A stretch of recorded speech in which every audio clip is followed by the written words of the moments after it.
invade as he could the entire country, or a lot less than that as well, for Russia, not only in terms of economic consequences and political consequences, but it'll be enormous consequences worldwide. This would be the largest, if he were to move in with all those forces, it would be the largest invasion since World War II. It would change the world. Thank you guys. Thanks guys. Let's go. Thank you guys. Let's go. Thank you guys. You guys, come on. Let's go. Thank you.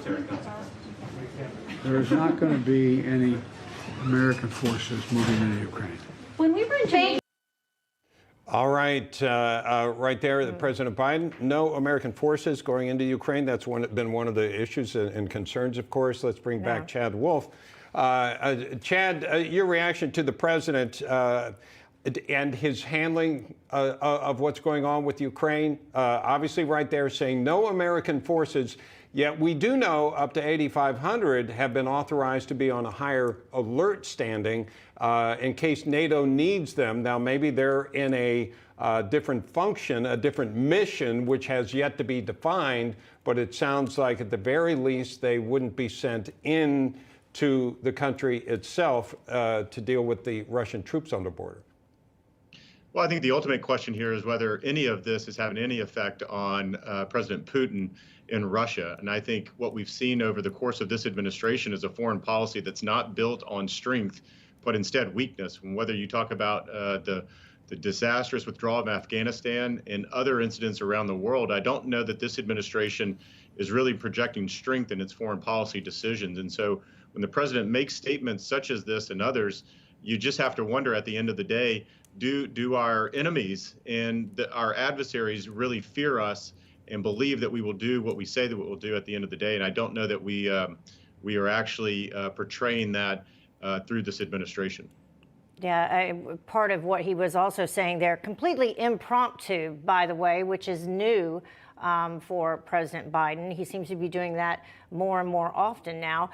He said that there will be enormous economic or consequences, both economic and political. Do you think that it's just too little too late? Well, absolutely. They should have been making this point extraordinarily clear from the beginning of their administration almost 12 months ago. So instead of waiting here to the last minute to where you see a troop buildup to start making some of these direct overtures to Russia and the like, I think is, again, just symptomatic of this administration not taking a lot of these issues very seriously, and should have had a real clear eye as they came into power and started sending signals then. I think it would have been much stronger. It would have been more persuasive at the end of the day. Chad, before we go, Mr. Putin would argue that part of Ukraine is Russian speaking and pro-Russian. Do you think he intends to utilize that to his advantage? And if so, what way? Well, I'm sure that he does, and I think that we've seen this over time with Putin. So he will continue to probe, continue to see what allies, what NATO, and what the U.S. will do and not do.